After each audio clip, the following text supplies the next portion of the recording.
Good afternoon, everybody. I'm back with another video. The name of this video is called Why Did Hitler Hate the Jews? Before we get started, make sure you all subscribe to the channel, leave a comment, share this video and channel, hit that notification, hit that like. Let's get started. Content for our Facebook and Instagram followers, as well as our regular YouTube offering. Today, I just want to share a reflection on Holocaust Memorial Day, which is today. I remember when I was in Poland about 10 years ago now, seeing it up close and personal because we were with a Holocaust survivor who actually showed us where she slept in Auschwitz. And I remember I kept thinking in my head, wow, this actually happened. And I was like, well, you know it happened. But the point is, we read about what happened, we see films, we look at statistics. But when you're actually there, it just dawns on you this madness of one third of an entire people wiped out by a national government.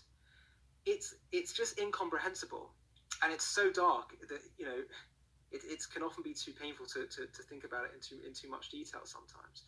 Um, One of the things that I also remember went through my head, and I suppose will go through anyone's head when they're studying this, is why was Hitler so determined to wipe out the Jewish people? What was it? To the extent that he was prepared to compromise his war effort. Towards the end of the war, he had to decide: do I want to send these trains with people on them to the front lines? Do I want to send troops there to the Eastern Front, or do I want to use these trains to send more Jews to the camps? And he chose the latter option. Why? And he really believed that this was more important. He said in his final address, I encourage the Germans to remember to uphold the racial laws. And he said, let's be absolutely clear. The war that we're fighting is not between the Germans and the English and the Americans and the French. It's between us and the Jews. What's going on? Why was he so determined to wipe out the Jewish people? The answer is just read what he said in his books, in his conversations with others that are documented. Read Mein Kampf if you fancy some light reading, because he made it absolutely crystal clear what this was all about. In his mind, in his worldview, he wanted to create the master race, the Aryan race. He believed in social Darwinism, in creating law of the jungle and applying that to government policy, where the strong will thrive, and the strong races and strong people, and the weak will fall, and they'll be dominated by the master race and the master races. And he saw weakness as a fault, a flaw, and something to rid the human race of. And so that's why he wants to get rid of people who were disabled, for example, and people who he felt didn't contribute to society or whatever it was. So if that's the case, why was he so obsessed with getting rid of the Jews? Are they especially weak in some regard? Or are they especially like what did he see in the Jews? And he said that the Jews have inflicted two wounds on mankind: circumcision on the body and conscience on the soul.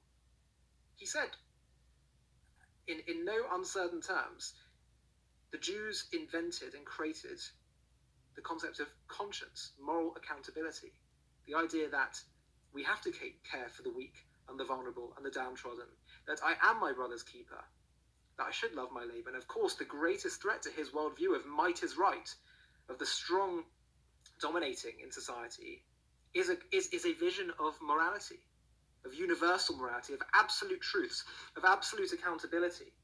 And that's why he also saw, he also had opposition to expressed opposition to Marxism and Christianity, which also in other senses are trying to create some kind of utopian vision that cares for all of humanity. And he all saw them as originating from Jewish people, which is true. And he thought Judaism and the concept of moral accountability is what he's fighting. And that's what he was really trying to do in getting rid of the Jewish people. He made it absolutely clear. And to me, I take this as a badge of honor. I think it's a remarkable thing. Because yes, that is exactly what we're about. That's exactly the Jewish people's message to the world, and I believe a way in which the Jewish people have transformed the world, this idea of ethical monotheism, of everyone being accountable and having a duty to care for one another. Hitler died, the Nazis are no longer here. The Jewish people, despite suffering a heavy, heavy blow, are still around. And our message continues.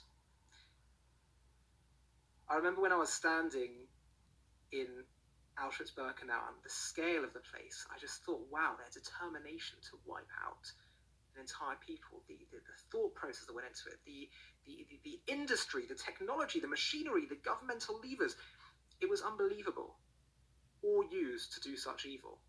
And Rav Shach, one of the great rabbis of the 20th century, said, if one person can wipe out 6 million Jews, or 6 million human beings, one person can save 6 million Jews, or 6 million human beings.